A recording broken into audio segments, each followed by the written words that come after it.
Hi, in this video, we're going to talk about truss designers versus engineers. Who does what? I'm Chad Johnson. I've been in the truss industry for over 30 years. I'm with Truss Components of Washington, and I'm excited to talk to you about this topic. The topic of engineer versus truss designer is one that leads to a lot of confusion in our industry. So we're going to clear up a bit of that in this video. The reality is that any project that's going to involve roof or floor trusses needs both a truss designer and an engineer, and so we'll talk a little bit about those individual roles.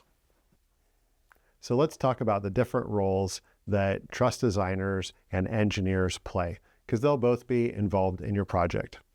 You could think of a designer as a manufacturing level specialist. So the designer is going to work for your truss manufacturer, and they are going to take information that is provided to them by the architect or the engineer of record, and they're going to convert that into a set of truss components that work together as a system. So the truss designer is going to input loads and profiles based on the architectural and structural information that they're given, and then they will output drawings that are truss placement layout and truss design drawings that show the profile of the truss. They'll also show the member sizes for instance, the top chord, bottom chord webs, and the connector plates that are necessary. And this is essentially designed for use by the manufacturer. The truss designer's focus is on making a product that is going to it's going to be something that we can build in our plant and at the same time meet the aesthetic need and the load requirements on the job site. A key point to keep in mind is that the truss designer is working to make an efficient, manufacturable product. Their job is not to stamp or seal the drawing. So that moves us on to the next role, which is the role of the engineer. And the engineer you could think of as the code authority. So while the designer is working for the manufacturer to make a product that can be designed and built and shipped and meet the needs of the job site, the engineer is going to make sure that we are compliant with the codes and the structural needs of the project. So a licensed engineer, whether they are a PE, professional engineer, or an SE, structural engineer, is going to review the drawings that are produced by the truss manufacturer. So they are going to look at whether we are meeting the needs for the wind loads, snow loads, the dead loads. Dead loads are material weight and things like HVAC systems, other mechanical that might be placed in it, and also living space loads, which vary depending on whether it is a room or a hallway or a deck, that sort of thing. So the engineer is going to look at the code requirements, and then they're going to check the drawings that the truss designer has created to verify that those drawings will meet the needs of the local codes. Additionally, the engineer is going to look at all of those individual trusses as a system and how do they work together. So the truss manufacturer designs individual trusses to meet the needs of each spot where those trusses sit. The engineer of record looks at the truss system as a whole.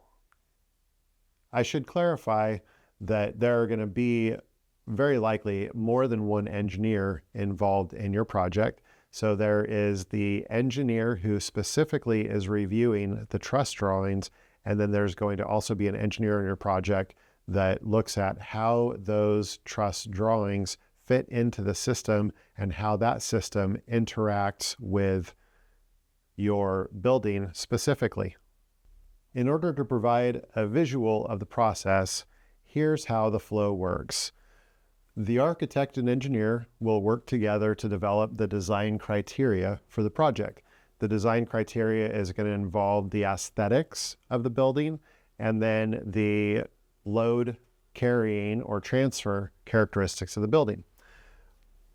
That design criteria, typically in the form of blueprints, will be passed on to the truss designer.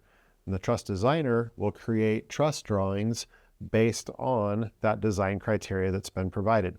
Once those truss drawings are complete, they will go back to the engineer, and the engineer will review those drawings for structural capacity, and then they will stamp the drawings, giving their approval, taking legal responsibility for those trusses if they are built according to the drawings. Once those drawings have been stamped, then the project gets moved on to manufacturing, who will build those trusses per the engineer's sealed approval, per the drawings that the manufacturer created and the engineer approved. Here is an example of how the engineer and the architect and the truss designer would work together for a simple truss package. So let's say that you have a building that is going to require some 30-foot span trusses, and the architect has called out a 6/12 pitch, and the engineer says we need a 25-pound snow load, a 7-pound top cord dead load, 8-pound bottom cord dead load, and we're going to have a wind speed of 100 miles per hour with an exposure of C. So that's all a bunch of gobbledygook. It is information that makes sense to the truss designer for their input. So the engineer is looking to make sure that we can support these loads. The architect is looking to make sure that we have a 30-foot span at a 6/12 pitch. And then the truss manufacturer is going to create a truss that's going to fit within that window or that box. So the truss designer may say, well, a 30-foot span, that is going to be best served by a Fink style truss, which looks like a W inside. And per our video that we did a while back, which we can put in the notes, the Fink truss was named after the person that invented that style. So the truss designer will put those Fink style webs in there. They will specify the connector plates that are going to hold the truss together at the joints. They're going to say, we're going to do a 2x4 top cord and a 2x4 bottom cord. And that is an efficient design to be manufactured well in our plant. Once they have designed it with these loads input into the software, then it will go off to the engineer for review. The engineer says, yep, that's a good configuration to meet those needs. They put their seal on it. And once we've got that seal of approval, then the manufacturer can go ahead and build those trusses and send them out to your job site. In a nutshell, the engineer sets and verifies the requirements. The truss designer fits components into those requirements, and the manufacturer builds them so they can be shipped out to your site. I hope that clarifies the roles of the truss designer versus the engineer for you.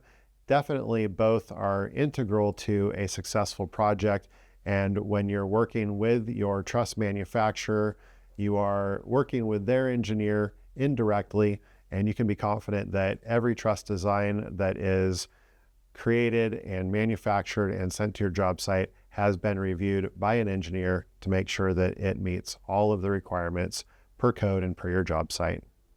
Thanks for watching.